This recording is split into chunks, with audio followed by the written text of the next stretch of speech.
The history of Thailand begins not with certainty, but with mist. No one knows exactly when the first humans arrived in the region we now call Thailand. But deep in the northern province of Lampang, something was discovered that challenges the boundaries of time. Buried beneath layers of earth were the fossilized remains of Homo erectus, our distant ancestors, dating back at least 500,000 years. 500,000 years of silence, carried in stone. This finding didn't just hint at early human presence. It whispered of a land that has long watched civilizations rise and fall. But this was just the beginning. Elsewhere, archaeologists found clues to one of the oldest agricultural societies on Earth. Evidence of early farming communities who shaped the soil, domesticated crops, and settled the land long before recorded history. And then came the discovery that shocked many scholars. The Korat Plateau in northeastern Thailand showed signs of bronze tool-making and rice cultivation that dated back to around 3000 BC. By this point, the seeds of civilization had already been planted. We also know that continuous habitation in the region may stretch back 10, 0, 0, 0, 20, 0, 0, 0 years, possibly more. But what's remarkable is not just how long people have lived here.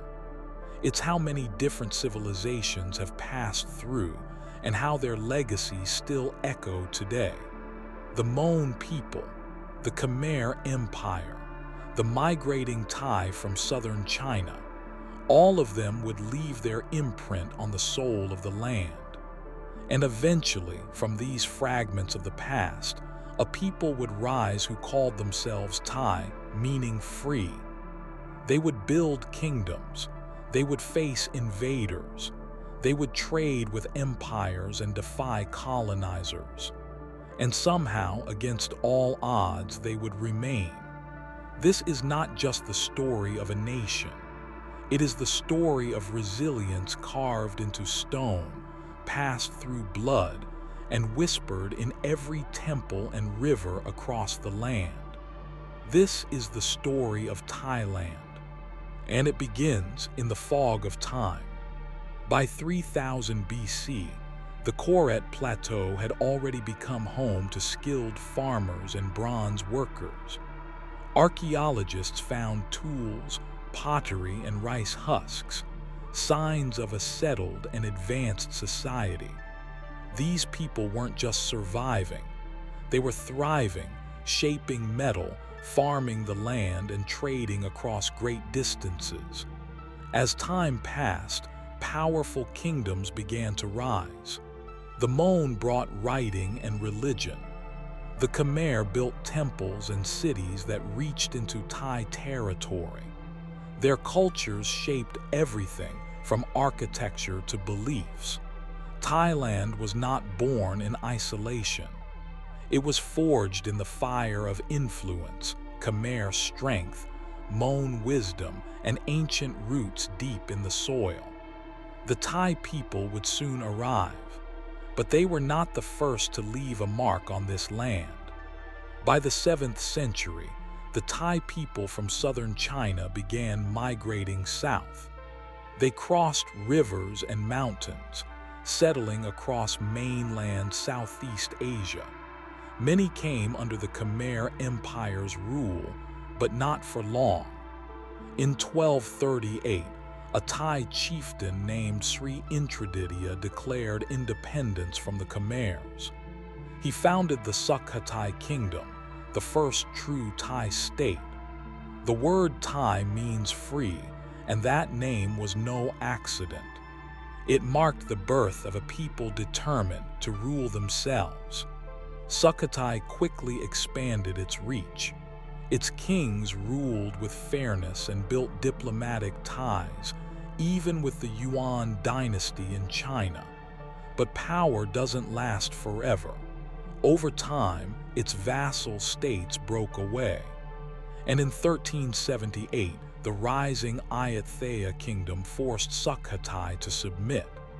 By 1438, the once great Sukhothai was gone.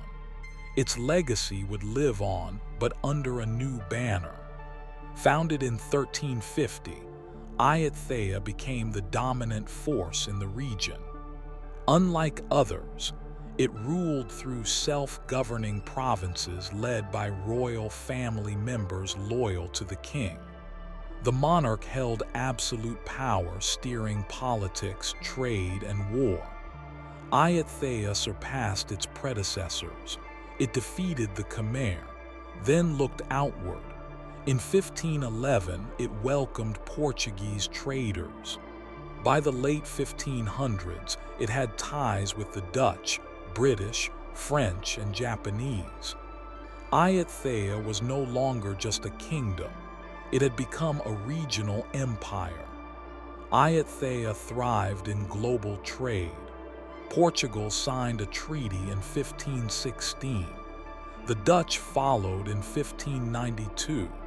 Envoys were sent to Paris, The Hague, and even Japan. But with trade came concern. Western missionaries spread Christianity. English warships arrived. The Thai court grew cautious. For the next 150 years, Ayutthaya distanced itself from the West. Yet during this period, art, literature, and education flourished. Historians call it a golden age, but peace rarely lasts forever. In 1767, Burmese forces struck. Ayutthaya was burned to the ground. Temples, homes, and lives all destroyed. Amid the chaos, a military leader named Thaksin escaped the ruins. He declared himself king and moved the capital to Thonburi, across the river. There, he revived trade with China and rebuilt Thai power. But in 1782, Thaksin was overthrown and executed. A new dynasty was about to begin. General Keo Freya Chakri took the throne. He became King Rama I, founder of the Chakri dynasty, still ruling today. He moved the capital once more, this time to Bangkok. The kingdom was renamed Siam. Under the new rule, Thailand began to rebuild culturally, politically, and militarily. It forged new alliances. It redefined its future. A new chapter had begun. As European powers expanded, Siam chose diplomacy over war. It built trade ties with Britain, France, and the US. The economy boomed. Western goods, ideas, and influence poured in. But there was pressure. Western powers demanded legal reforms and equal standing. King Mongkut listened, but it was his son who transformed the nation. King Chulalongkorn, or Rama V, reshaped Siam in the late 1800s. He abolished slavery. He built Western-style schools, railways, and a modern army. He reformed the legal system and created a salaried government. British advisors guided the changes, but Siam stayed independent. While other nations were colonized, Siam played the game wisely. It gave up some territory, but it never gave up its freedom. In World War I, Siam joined the Allies. It declared war on Germany. After the war, it gained ships, respect, and a seat at the Versailles peace talks. It became a founding member of the League of Nations. Then came a shift. In 1932, a bloodless coup ended absolute monarchy. Siam became a constitutional state. Democracy was born, at least in name. When World War II broke out, Siam stood at a crossroads. In 1942, its prime minister signed a defense pact with Japan. Thailand declared war on Britain and the United States, but the Thai ambassador in Washington refused to deliver the message. It was a silent act of resistance. By 1944, the pro-Japan prime minister was forced to resign and tried for war crimes. After the war, Thailand faced years of instability. Power shifted between democracy and military rule. Coups came and went, and beneath it all, the people waited for true change. The 20th century ended with hope but also chaos. In 1997, Thailand was hit hard by the Asian financial crisis. Banks collapsed, jobs vanished, protests filled the streets, political unrest followed. Governments rose and fell, coups returned, promises broke. Then in 2016, King Bhumibol, the world's longest-reigning monarch, passed away.